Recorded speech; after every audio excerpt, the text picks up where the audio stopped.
Jacob, who for you has been the signing of the summer for Manchester City? I really like the addition of Ilkay Gundogan. I really think that he fits Pep's system with the short passing in the midfield. How he had the highest completion percentage rate in all of the Bundesliga. I think that's a perfect addition. I'll have to say Ilkay Gundogan because we need a player in that position.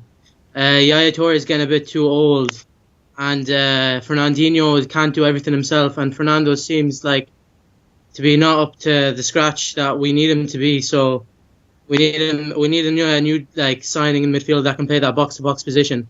I think Gundogan is probably the best signing. I think his injuries have probably tarnished his reputation a little bit among fans. But no, I think in terms of his ability and what he's done in the Champions League, especially, is going to be massive for us. I've almost forgotten about Gundogan because we're just thinking about the next game, and he's obviously one that is injured for a little bit. But he was the first signing that Pep made, and do you think there was a reason for that? That was the player he needed. Yeah, that was a crucial signing we needed to make. It was very crucial. It's more important. That position was to get a player in that position would be more important than an attacker for me, because City's key role, the way they play their style is through the midfield, and everything starts from there. And without a good midfielder, well, really, no goals, I'd say, and no service to Aguero on the attackers. I think Gundogan's the sort of player who really sort of is going to bring that Pep Guardiola style to the team. He's an excellent passer of the ball, great ball retention. So I think he needed to bring in someone who would, reflect his values. Pep Guardiola's almost, some of the players he signed are players that Paul and I hadn't even heard of. Gabriel Jesus, Zinchenko, had not seen a great deal of, and I found myself sat in front of the computer looking at YouTube clips of players that Pep had signed that, it's kind of scary. Do you trust the signings that he's made? I mean, some of these unheard ofs? I don't really know, to be honest, but you have to trust him. He's done great things in his career, obviously. He's the greatest manager in club football at the moment, maybe history. And so, while I've never heard of Gabriel Jesus or Marlos Moreno, I added Marlos Moreno to my West Ham career mode on FIFA, and he's scoring like 2 goals a game. So, well, not that really matters. I'm excited. I'm a little worried because the only Premier League experience we brought in is John Stones, and all those other players are going to be new. I mean, they fit Pep's style, and I think we're having a great season, but still, the lack of Premier League experience is a little bit worrying. What do you think about that? Had you heard about him before they signed for City? Do you think we're planning for the long term more than anything? Football manager, mate, that's it.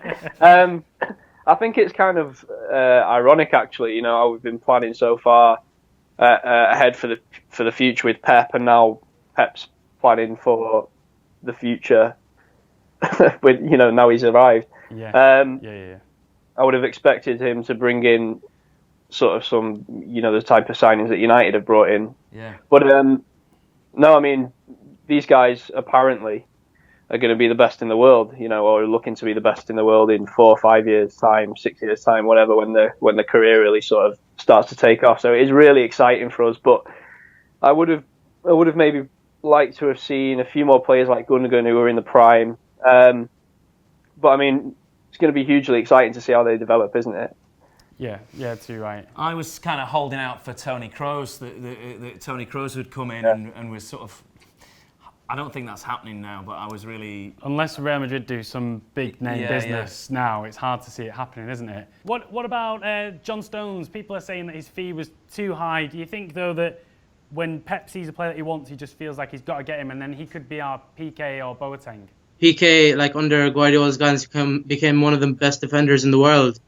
And John Stones, he costs 50 million, and it is too much money for him. But the market this day and age is inflated. All players' prices are going up higher than they should be. Yeah. And so he is good. He's young. He's English, and he'll fit the English quota and the homegrown quota. So I think he is a good signing, and he can, alongside, if he plays with Vincent in the defence, he can learn a lot from him and become a City, a future City player that would be crucial. The two reasons why I think the price tag was there on Stones were what you've just pointed out. One, that he's English, and two, that he's a kind of player that Pep can work with, and I think that Everton knew both of those things, and both those things individually put the price up, but when you put them together, I think that's why it ended up being as big as it was. I think the second would be Stones, just because I think we needed that center back. Mangala was really good, like against PSG and stuff, but other than that, he wasn't really what we expected him ever to be. And so I think that Stones could be a good complement to Vinny. Do you think that could be damaging to us, that we don't seem to have defensively, we don't know who's going to play where? Or do you think Pep has that under control? I think it's mostly looking at, I think the center backs he's got sorted out. I think it's looking at the fullbacks that it seems really up in the air. Because is it going to be Clichy? Is it going to be Angelino? Is Kolarov going to get pushed back out wide? It seems that that's going to be the toughest part because he doesn't have. Obviously, at Bayern Munich, he had David Alaba, who's golden boy. Go to him every time for everything. Yeah. It's kind of more of a toss-up for us. So I think, it's kind of questionable at the back. But once the two center backs get cemented out for the season, we'll be good. You know, he's bought a handful of pretty young players as well. He's obviously trying to build for the future. Do you think that will have an effect on this season? Do you think that the beginning of this season is going to be quite difficult for us? Oh, I think the beginning of the season will be difficult just because we're adapting to his new system. That's one of the reasons that I'm a little bit cautious about this season, is because I don't know how long that transition period is going to last. But regarding the transfers, I don't think so. I mean, Gundogan, we know he's not going to play until at least September. Sane should be able to step in, I would think, reasonably soon. The same with Stones. I don't think that the transfers are really going to hamper us this season in any way.